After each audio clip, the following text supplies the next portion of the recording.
Hyborian Gates. Where do I start?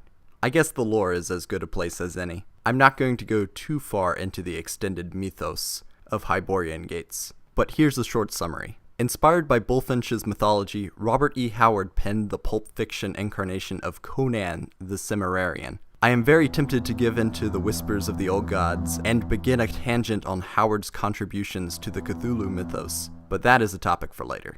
Afterwards, Conan the Cimmerian was adapted to become Conan the Barbarian or Conan the Destroyer in film incarnations. Arnold Schwarzenegger took the eponymous role in the 1982 and 1984 films, adding a degree of sophistication and acting pedigree only Arnold could provide to the character. Concurrently, Marvel was producing Conan comics from 1978 to 1993 under various titles. One of the illustrators was Boris Valejo, a Peruvian painter and one half of the art team of Hyborian Gates. The other artist featured on the back of the cards is Belle. Although official licensing from Marvel fell through, the Hyborian Gates game takes place in the same semi-historical epoch. The six dimensions Asgard, Hyboria, Gaia, Chaos, Osiris, and Atlantis offer great variety in technology and troop style, but one thing is relatively constant within the game. The art is fantastical depictions of swords and sorcery, taking up a significantly larger portion of the card than a Magic or Yu-Gi-Oh cards. The Hyborian Gates artwork is definitely the main draw of the game.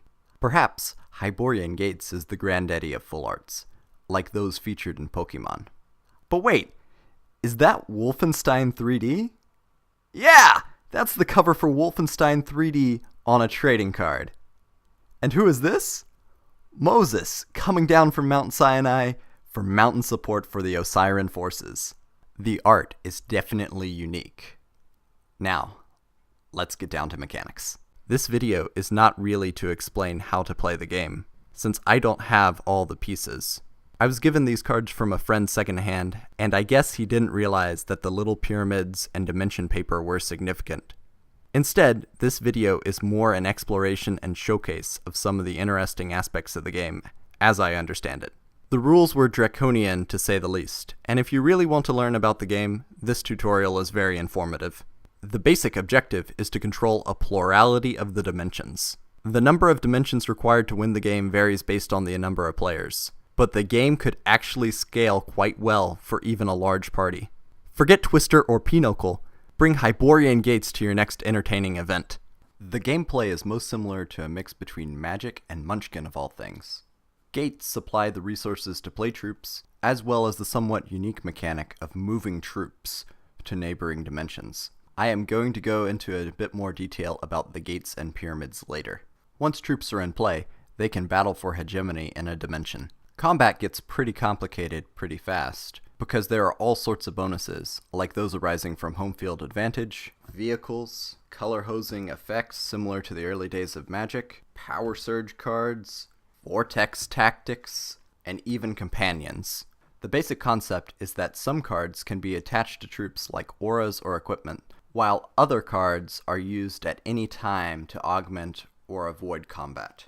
The six dimensions are represented by the Moxen from Magic. Asgard is Mox Pearl, Gaia is Mox Emerald, Hyboria is Mox Jet, Chaos is Mox Ruby, Atlantis is Mox Sapphire, and Osiris is Mox Amber? Each dimension offers unique benefits. For example, Gaia troops can use Gaian magic, Osiran troops can use vehicles, and Hyborians are strong, just like Conan. Outside of the actual dimensions, the other interesting game design aspect in Hyborian Gates is the actual gates. These are unique because they act a bit like lands, but with an added level of risk and reward. On top of the actual gate cards, pyramid cards were printed. Small paper pyramids were constructed to serve as game tokens.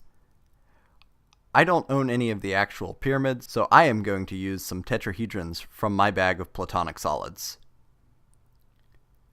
You know, I was once in a business venture that involved similar tetrahedrons. You would sell them to people underneath you, who in turn would sell them to people underneath them. The operation was very profitable until we stopped attracting customers, and then the feds were involved.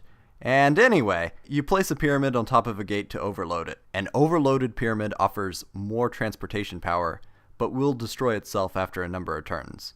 This is based on how many times it was overloaded. It takes 4 turns for 1 pyramid beyond the first, 3 turns for 2, 2 turns for 3, and finally 1 turn for a gate overloaded with 4 pyramids.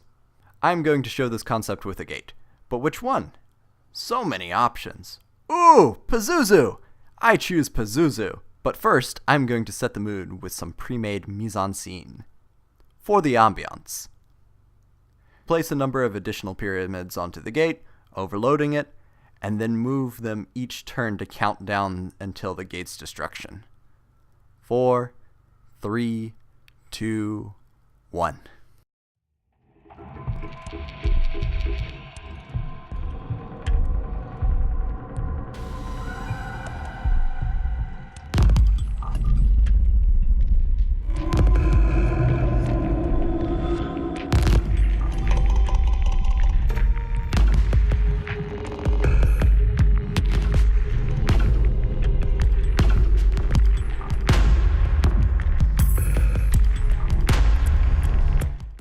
Your gates are open.